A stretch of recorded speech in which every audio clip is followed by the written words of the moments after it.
Wala tayong ruta ngayon, pero let's aim for 5 kilometer exploring Manila.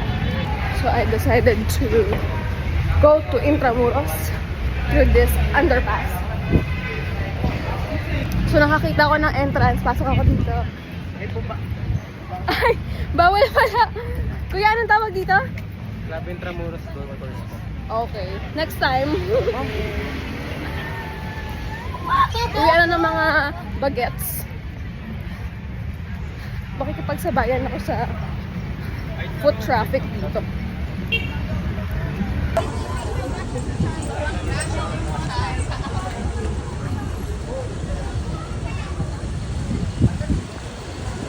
Wala pa akong 1 kilometer tumatakbo. Tinatawag na ako ng mga classic Pinoy meriendas dito. Uy, fishball.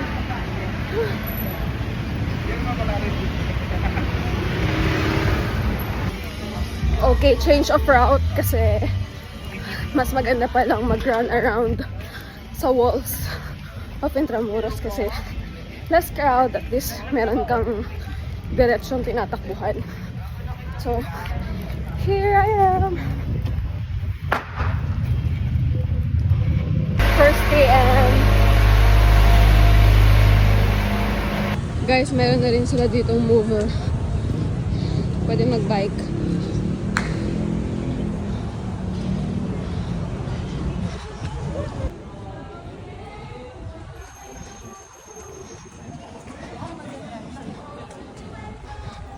So, iniisip ko ang babless ng mga may property na dito na nagawing residence na nila sa beautiful place in Intramuros. Kaya mo naman, everyday, pagkagising mo, you will see Kalesa. Hi, Kuya! Hello! Hola! Hola! Second kilometer. Ang cute ng alfresco. French vibes.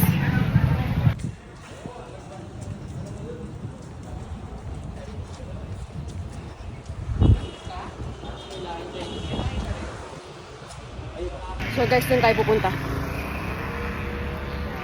Okay. Ito na siya.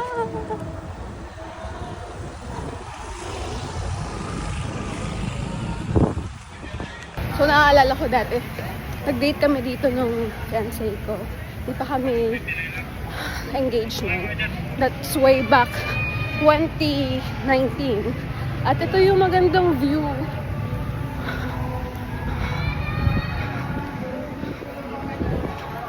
There is a restaurant na ayan ang view. And I highly recommend that you try that, guys, kapag nag-visit kayo dito sa Intramuros. Third kilometer.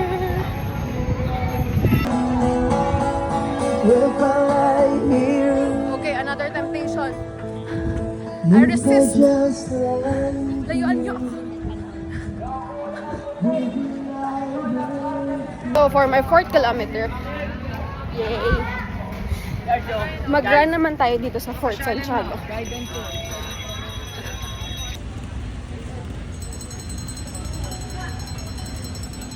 So guys, unfortunately, may entrance. And I decided na I will spend no money for today's run. Kaya, let's detour.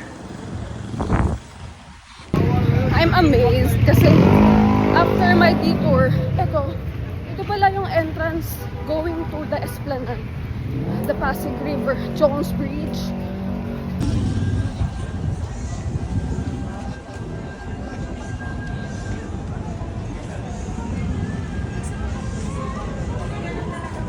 Guys, with all honesty, ngayon ko lang nakita to na sunset at sa side na ito ng Pasig River at may ganito kadaming food cart, food booth at mga tao. Ang ganda. Kita nyo yung mga tao dun. Lahat sila food trip. Imposible talagang hindi ka mapatikim dito eh. Sa dami ng choices. So napunta na nga ako sa Fort Santiago back entrance at may bilihan pa rin ang ticket dito. Let's continue to run for our 4th km. Kita nyo yung dalawang yon. Ate, mahulog ka sana. Ching! Peter. So I guess guys, we've reached the end of the walkable road dito sa back entrance of the Fort Santiago. Balik na tayo.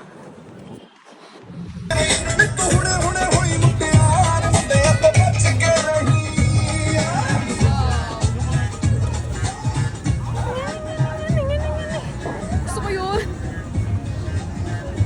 Kamusta naman guys kapag mag-pass kayo sa under the Jones Bridge at makita mo to? Latest improvement pala dito sa Esplanade is etong road na bagong bukas going to Binondo. Bagong-bago pa yung floor nila.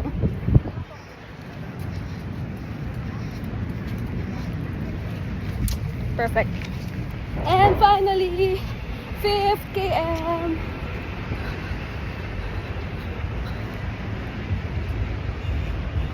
Buti na lang talaga hindi ako na dadapa sa mga pinagagawa kong to.